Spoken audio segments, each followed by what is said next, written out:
जातिगत जनगणना के बाद बिहार में जो स्थिति बनी है उसमें कहीं ना कहीं सभी जातियों को एक दूसरे के सामने ला खड़ा किया है। और इसी कड़ी में हमारे साथ भूमिहार नेता ब्रह्मर्षि स्वाभिमान मंच के अध्यक्ष हैं विवेक शर्मा जी साथ में हैं। आज इनसे बात करेंगे। बदले परिवेश में भूमिहार को कैसे देखते हैं आप?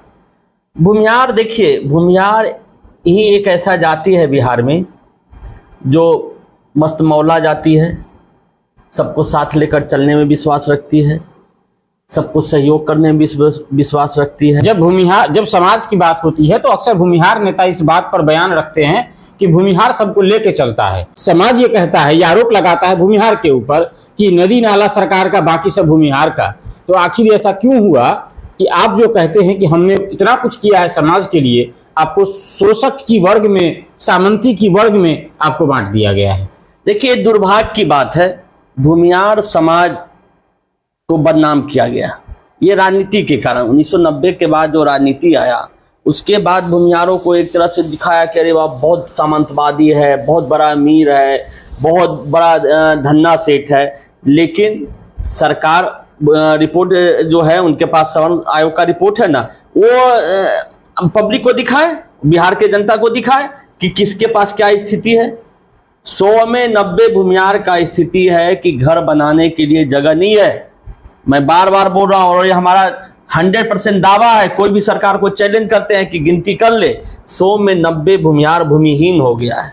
100 में 90 भूमिहार सुलभ शौचालय, प्राइवेट जितने गार्ड की नौकरी, जितने पोलदारी की नौकरी, जितने घर में खाना बनाने की नौकरी भूमिहार समाज कर रहा है।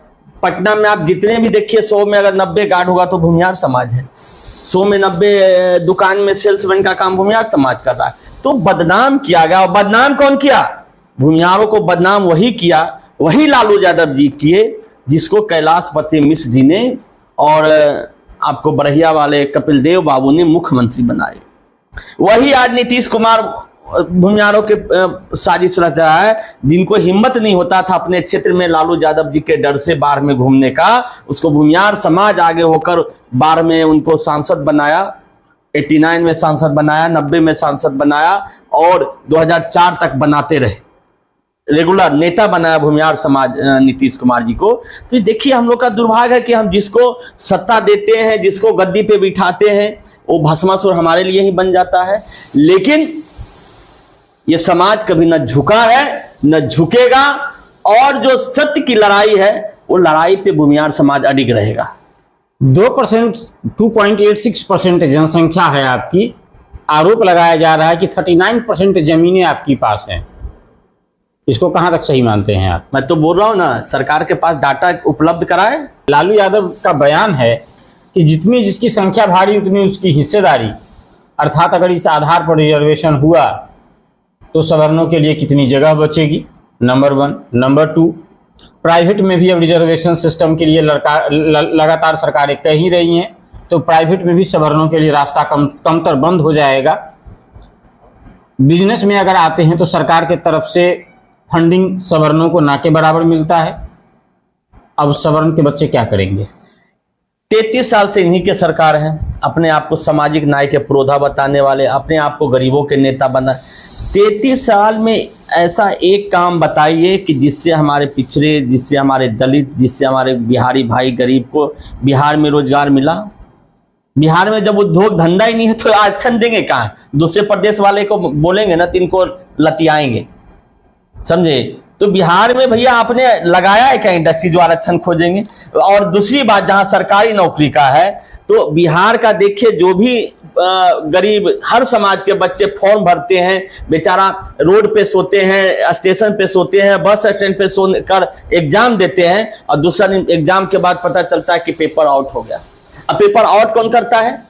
सरकार भैया आपका है ना, तो आप चेक क्यों नहीं करवाते कि पेपर कहां से आउट होता है? विडंबना है कि आप कहते हैं पिछड़ों या दलितों को कि लालू जी कितने दिन की सरकार रही, आपको क्या मिला? और दलित जवाब में कहते हैं कि हमें बोलने का अधिकार मिला, हमें आपके साथ खटिया पे बैठने का अधिकार मिला, हमें आपके साथ, आपके सामने, आपके दरवाजे पे कुर्सी पे बैठने का अधिकार मिला। इसका क्या जवाब दीजिएगा? सबसे देखिए, जो बिहार में आज के समय में दलित अति पिछड़ा महादलित का अधिकार और शोषण कर रहा है तो राजद के पार्टी के कैडर कर रहा है। राजद के जो कार्यकर्ता हैं, कैसे आप देखिए 100 में 90 केस उठा के देखिए, अगर दलित उत्पीड़न का है तो किस पे है? राजद के कार्यकर्ता पे है, राजद के नेताओं पे है। बलात्कार का घटना में सबसे ज्यादा केस किसके ऊपर है? सरकार उन्हीं का है ना भाई, राजद के कार्यकर्ताओं पे। चोरी का मामला में सबसे ज्यादा संख्या किसका है, केस किसके ऊपर है? राजद के कार्यकर्ताओं पे। अपहरण के मामले में सबसे ज्यादा किसके ऊपर केस है? राजद के कार्यकर्ताओं पर। तो भैया आप अपहरण कर रहे हैं, आप माँ बहनों का बलात्कार कर रहे हैं, आप किडनैपिंग कर रहे हैं, आप हथियार माफियागिरी कर रहे हैं, आप तस्करी कर रहे हैं, तो भैया दूसरे पे आरोप कहां से लगेगा? सरकार के पास डाटा है ना भाई। आज देखिए SC/ST एक्ट में कितने % कौन है अंदर? 90% राजद के लोग हैं अंदर।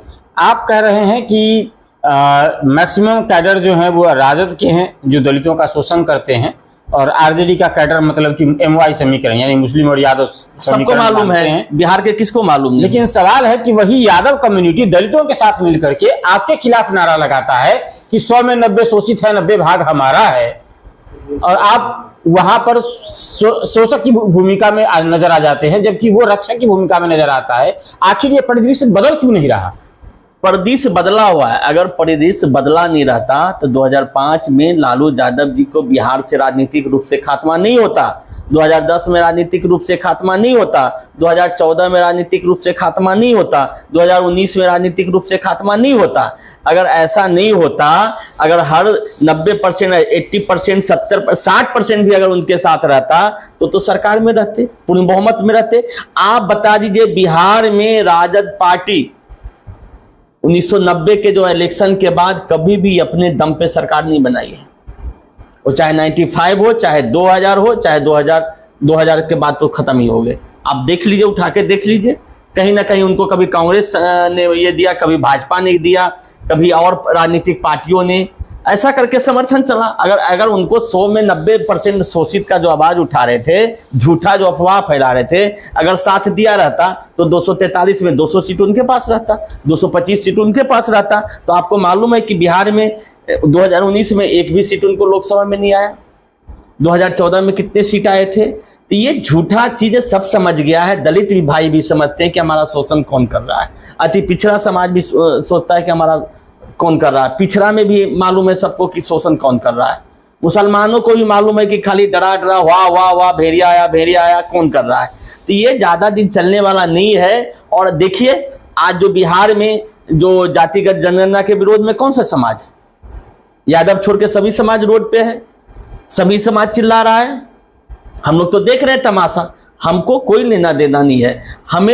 हमें अपनी मेहनत पे भरोसा है और हम सभी जातियों को साथ लेकर चलने पे भरोसा करते हैं। और अगर हमारे दलित भाई कोई मुख्यमंत्री बनता है, हमारे अति पिछड़ा से कोई मुख्यमंत्री बनता है, तो हम भूमिहार समाज उसका स्वागत करेंगे, उसका साथ देंगे और एक नया बिहार बनाने के लिए हम उनके कदम से कदम सहयोग करेंगे। ये बहुत बड़ी बात है। अब एक सवाल और है कि जैसे जदयू के नेता हैं सुनील कुमार पिंटू जी, जदयू के नेता हैं, विधायक हैं, फिर भी जदयू पर यह आरोप लगाते हैं कि जो उनके जाति की जो संख्या गिनी गई है उस वो कमतर आंकी गई है। इसके अलावा सरकार के और भी कई मंत्री विधायक हैं जिनके परस्पर विरोधाभास वाले बयान आए हैं, मतलब वो समाज के साथ स्टैंड कर रहे हैं इरेस्पेक्टिव ऑफ दैट कि वो सरकार में है। भूमिहार के भी कई नेता हैं जो सरकार में हैं, लेकिन अभी जब समाज की बात है, इससे पहले भी आरक्षण के समय भी मुंह नहीं खुला और अभी भी वो नहीं बोल पा रहे हैं। विवेक ठाकुर नहीं बोल पा रहे हैं कि भूमिहार का परसेंटेज कम है, 2.86 भूमिहार हो ही नहीं सकता, 5% के नीचे सवाल ही नहीं उठता। ये आपको ललन बाबू कह ही नहीं पा रहे हैं, विजय सिन्हा कह ही नहीं पा रहे हैं। आखिर भूमिहार के नेता को क्या हो जा रहा है, क्या मार जा रहा है, भूमिहार का परेशानी है। भूमिहार का नेता विवेक शर्मा है और विवेक शर्मा 2016-15 से समाज के लिए लड़ाई लड़ रहा है, रोड पे लड़ाई लड़ रहा है, गांव-गांव लड़ाई लड़ रहा है। ये पार्टी के बंधुआ मजदूर हैं, जितने का नाम अब बताए ना, वो पार्टी के गुलाम हैं, पार्टी के पटल चट हैं, पार्टी के आप क्या बोल सकते हैं उसका, पार्टी का गुणगान करने वाले हैं, पिछलग्गू हैं। इनको समाज से लेना देना नहीं है। आज बता दीजिए कि भूमिहार समाज में कोई भी एक विधायक है तो दूसरे क्षेत्र से मतलब नहीं है। हम लोग को पूरे बिहार के भूमिहारों से मतलब है, चाहे वो किशनगंज में हो, चाहे बक्सर में हो, चाहे आपको भागलपुर में हो, चाहे औरंगाबाद में हो। फिर जातियों से जब नेता को टिकट देते हैं तो जरूर ये बात होता है कि सबका अपना कैडर वोट होता है, हर जाति के नेताओं का। जिस नेता का अपना जाति का कैडर वोट नहीं है उसको टिकट जनरली नहीं मिलता है। लेकिन भूमिहार से जितने भी नेता हैं अभी वर्तमान में राजनीति के मेन स्ट्रीम पॉलिटिक्स में, उनका कोई कैडर वोट नहीं है। जैसे ललन बाबू का कोई कैडर वोट नहीं है, गए थे कुरहनी में, भगा दिया गांव वाला, बड़े मुश्किल से वहां बातचीत करनी पड़ी इनको, लेकिन फिर भी बड़ी भारी फजीहत हुई। विवेक ठाकुर कैडर वोट नहीं है, सीपी ठाकुर का भले नाम रहा हो, विवेक ठाकुर का कोई कैडर वोट नहीं है, 0 वोट है। इसके अलावा हार भी गए थे चुनाव से, थे अच्छा खासा मार्जिन से हारे, 32,000 वोट से हारे, बरहमपुर से, हाँ बक्सर से। अच्छा, उसके बाद क्या कहते हैं, ले लीजिए विजय सिंह, कैडर वोट नहीं है। भूमिहार के में से बिना कैडर वोट वाले नेता को मेन स्ट्रीम पॉलिटिक्स में पार्टियां जगह देती है, क्यों? दाढ़ी गजवाने के लिए? देखिए, या इसी काम के लिए कि जब वो कोई भी पॉलिटिक्स लाए तो भूमिहार होने के नाते वहां वो समर्थन करे टेबल पे उनके हिसाब से। वो दंतहीन और विषहीन वाले को नेता बनाते हैं, जो भाजपा है या जदयू है, या अगर विवेक शर्मा होते तो या राजद है। राजद देखिए ना, 2-3 गो के जो एमएलसी बनाया है, वो एमएलसी कौन है पता ही नहीं है समाज को। एक शब्द कोई बोलने वाला है। 3 एमएलसी जीत के आया था ना अभी निकाय चुनाव में, तीनों में किसी को देखते हैं मुंह खुलता है। जदयू का हाल भी वही है। आनंद मोहन गए थे, अब जदयू में जाने की बात आ रही है, उनको डाइजेस्ट नहीं कर पाया। वो सेकंड नीतीश है, वो कब कहाँ पलटेंगे। आनंद मोहन जी का हाल भी नीतीश कुमार वाला होने वाला है। राजपूत समाज भी समझ गया है कि खाली बेचने का, दलाली करने का काम करते हैं। देखिए, मैं बताना चाहूंगा, अब जो समय है, अभी जो समय है, नए वर्ग जो हैं या बिहार के जो भूमिहार समाज के बारे में बोलता हूं, अब हमारा सौदा कोई नहीं करेगा। पहले क्या हो रहा था, भूमिहार का सौदा भाजपा कर रही है अपने जदयू से, दूसरे पार्टियों से। भूमिहार का सौदा जदयू कभी कर लेता, भूमिहार का सौदा कभी कांग्रेस करेगा। लेकिन अब बता रहा हूं, 2025 में भूमिहार अपने दम पर, हम खुद सभी जो अति पिछड़ा समाज के हैं, पिछड़ा समाज के हैं, हम लोग चुनाव गठबंधन करेंगे। ये भूमिहार समाज किसी का गुलाम नहीं है, भूमिहार समाज किसी का पिछलग्गू नहीं है कि हम जान भी नहीं रहे हमको भाजपा बेच दे रहा है, हम जान भी नहीं रहे हमको कोई पार्टी बेच रहा और कोई नेता बेच रहा। ये अब हम होने नहीं देंगे। 2025 में देखिएगा, भूमिहार समाज अपना बेटा के मुख्यमंत्री बनाने के लिए लड़ाई लड़ेगा और हम करेंगे गठबंधन। हमारा कोई भाजपा और कांग्रेस और कोई जदयू नहीं करेगा कि भूमिहार समाज हमारा वोटर है। भूमिहार समाज खुद तय करेगा कि हमको किसके साथ जाना है। हम आपसी गठबंधन करेंगे, हम आपसी मेल मुलाक ये करके हम चुनावी रणनीति बनाएंगे और ये 2025 में हम विवेक शर्मा करके दिखाएगा। क्योंकि आज तक हमने जो भी बीड़ा उठाए हैं समाज के लिए, चाहे आरक्षण की लड़ाई हो, चाहे सामाजिक न्याय की लड़ाई हो, हम सफल हुए हैं और समाज का हर कदम पे साथ मिला है। और ये तस्वीर भी बदलेगी और तकदीर भी बदलेगी। समाज के साथ साथ हम लोग बिहार का भी तस्वीर बदलेंगे, बिहार का भी तकदीर बदलेंगे। बस कुछ दिन और है, ये जो ख्याली पुकाव है 2024 जान लीजिए, 2025 में आप लोगों को सामने दिखेगा कि बिहार की राजनीति एक नई दिशा और एक नई ऊर्जा के साथ किस तरह आगे बढ़ेगा। और भूमिहार का अहम रोल होगा सत्ता में। भूमिहार का अहम रोल इसलिए भी होना चाहिए क्योंकि बिहार का जो हाल बना दिया है लालू यादव और नीतीश कुमार जी, जो बिहारियों का हाल बना दिया है, उसको ठीक करने के लिए हमें आगे आना है और बिहार के साथ साथ समाज में भी बदलाव लाएंगे। तो कुल मिलाकर के आप सुन रहे थे विवेक शर्मा जी को, भूमिहार से जुड़े राजनीतिक मुद्दों पर भूमिहार का क्या राय है और क्या जातिगत जनगणना को लेकर के क्या भूमिहार समाज का सोच है। इसके लिए इसके उदाहरण के तौर पे हम विवेक, मैं लास्ट में एक चीज और बोलता हूं, भूमिहार समाज को किसी भी जाति से कोई नफरत नहीं है, कोई द्वेष नहीं है। हम सभी जातियों का सम्मान करते हैं, सभी जातियों का इज्जत करते हैं और सभी जातियों, बिहार के जातियों को हम लेकर चलने की कोशिश करेंगे। जिस तरह हमारे पूर्वज ने गया है, हमारे प्रति जो दुष्प्रचार किया गया है, वो अब समय आ गया है कि सभी समाज को मालूम हो गया है कि हमारे को दबाने का कौन काम किया, हमें शोषण करने का कौन काम किया, हमारी माँ बहन बेटियों के साथ शोषण करने का कौन काम किया। वो दूध का दूध और पानी का पानी अभी खुल रहा है और आगे देखिए बिहार में बदलाव होगा। इन तमाम बातों पर आपकी क्या प्रतिक्रिया है कमेंट बॉक्स में जरूर लिखिएगा। आप देख रहे हैं बिहारी जंक्शन, मैं नीरज कुमार, धन्यवाद। इसको पहले कर दीजिएगा, ये बोला जी।